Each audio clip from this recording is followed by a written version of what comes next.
I screamed in agony as I saw the mistakes that were being made by the Obama national security staff. And then I read an op-ed piece in the Wall Street Journal written by a lady named Kimberly Strassel.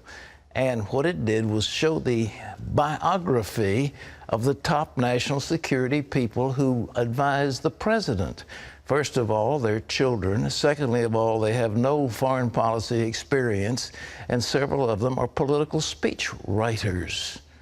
Think of that. Yeah, well, his top security advisors know more about campaigns than countries.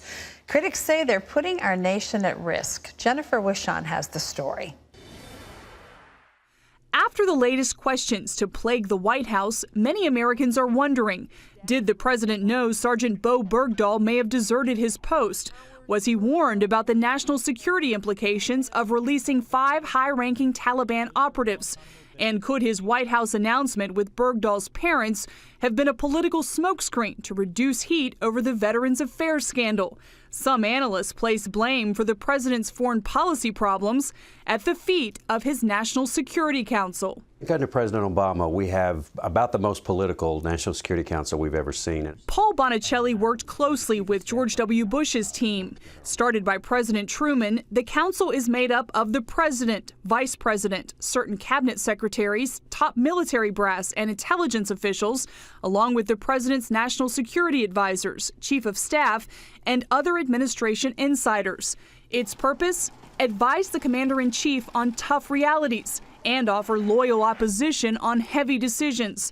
But some suggest President Obama's council operates in constant campaign mode, more concerned about image than getting it right for the nation. There are a number of folks at mid and high levels in the President Obama's National Security Council that have a lot of political experience, a lot of campaign experience. That's what they've spent more of their career doing. Ben Rhodes is Deputy National Security Advisor. He began working with Obama as a speechwriter on his first presidential campaign. Tommy Vitor, who left last year as council spokesman, rose quickly through the ranks from his original post as a van driver for the campaign press corps.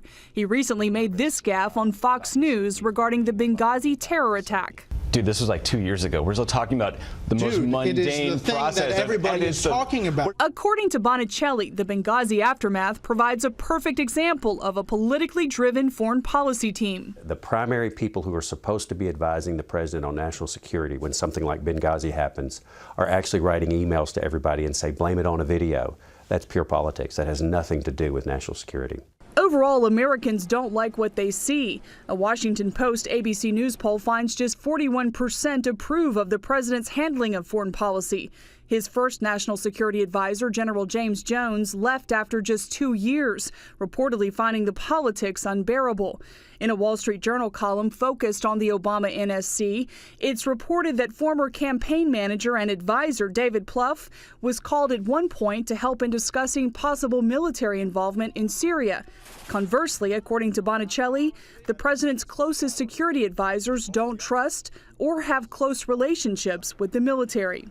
Even Democrats agree there's a bubble around the president that I won, it's my way, and people need to get in line with it. Over the past 6 years, the president's foreign policy team has worked hard to define its image abroad as the anti-Bush administration, taking the progressive position that the powerful U.S. should take a step back, allowing other international bodies or countries to take the lead, a strategy that's created a vacuum.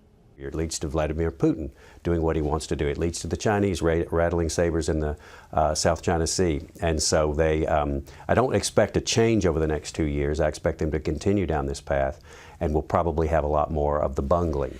The president's trade of 5 Taliban fighters for Sergeant Bergdahl, Bonicelli believes, is the president signaling he intends to release all Gitmo detainees, a move that would help him make good on a 2008 campaign promise.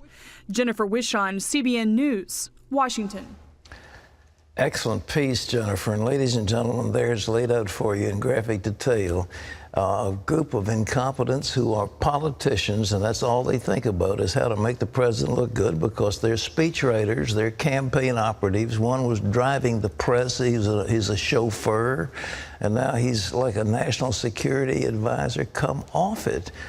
No wonder we're having problems. But they don't know any better. That's what the president is. He's a campaign organizer. That's what he did. He's a community organizer when he was in his younger years, and he's still in that mode. Well, there's new fallout today from the Bergdahl deal. Lawmakers say the Obama administration missed a huge opportunity. Wendy Griffith has more on that story from the CBN newsroom. Here's Wendy.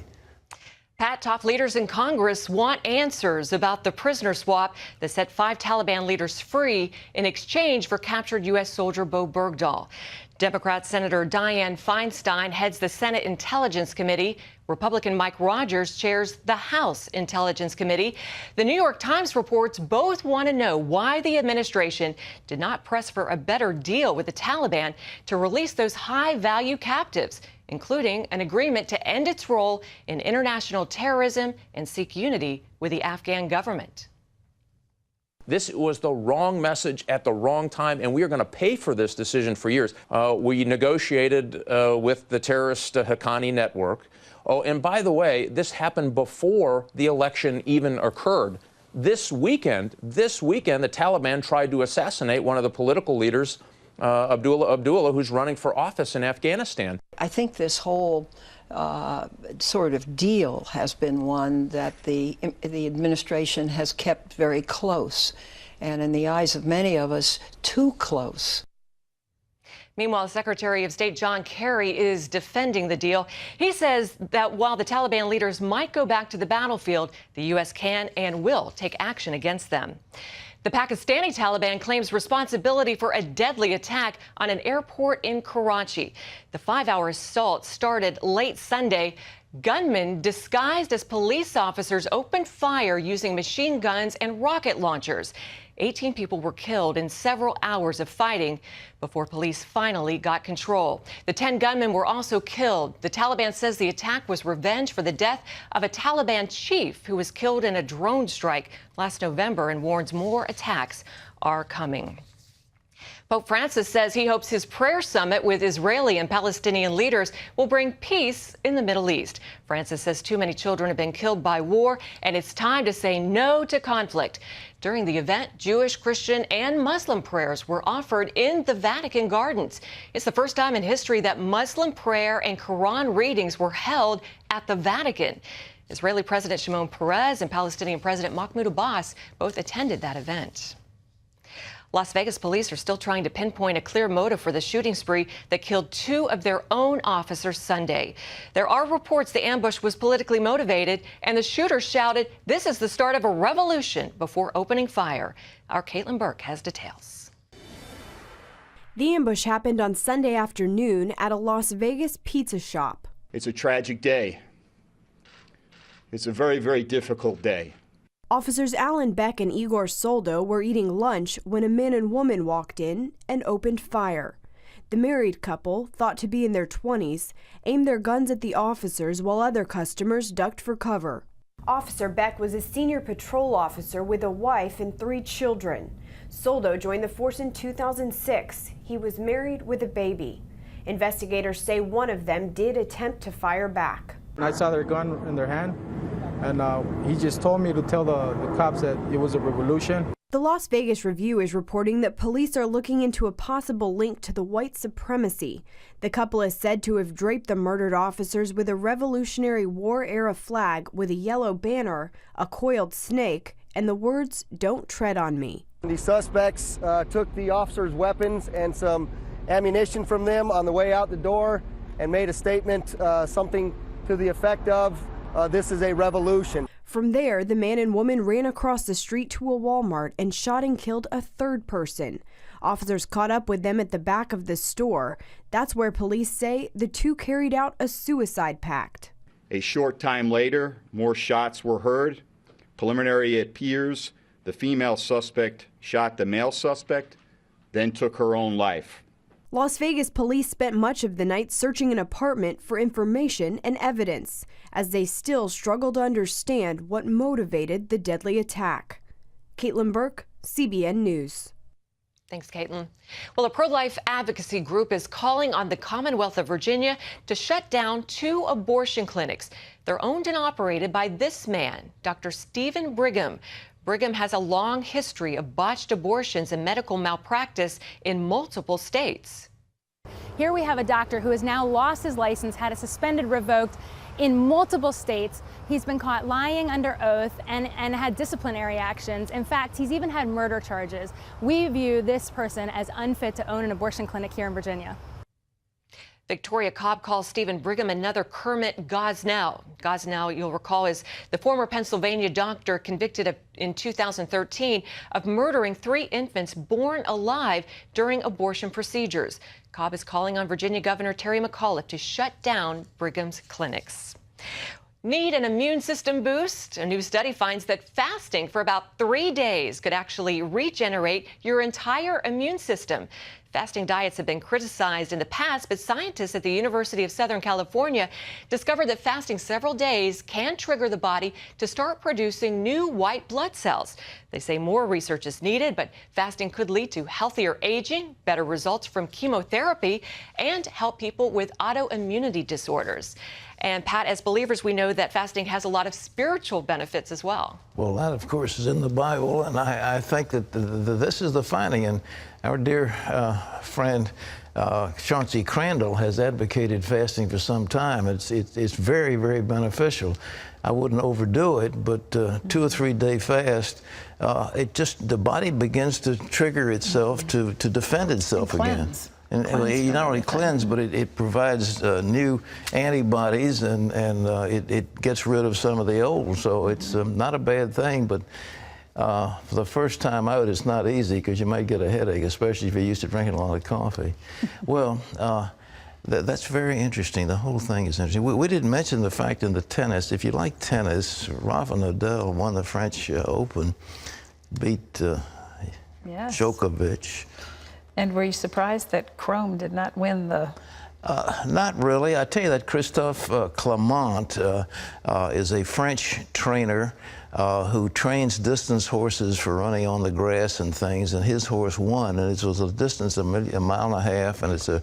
But what the owner of Chrome said, he said, you know, the thing is stacked against me. It was, you know, it's really bad. I mean, they run the Derby, and then they run the Preakness, and the horses are just beat up, and then they van them up to New York, and there's a strange haze, strange water, strange environment, and the horses are tired. And so they get a fresh horse who's used to that track and that environment, and they run him against these tired horses. It's not fair, and the owner said it, but he came through kind of unhappy. Well, he apologized profusely today. Why apologize? He's telling the truth. You know, if you're telling the truth, you ought to say, I stick by my statement.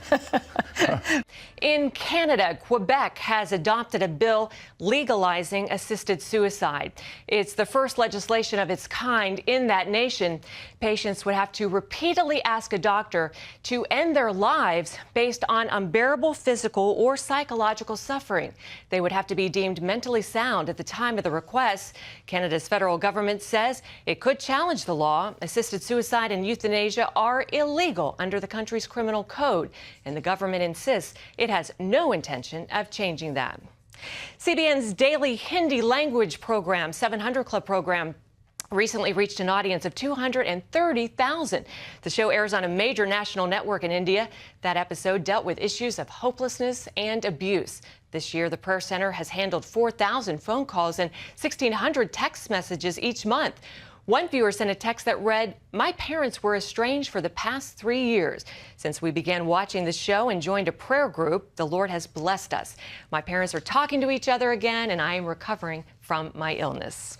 Well, you can always find out more about CBN News, what they're doing around the world, by logging on to cbn.com/international.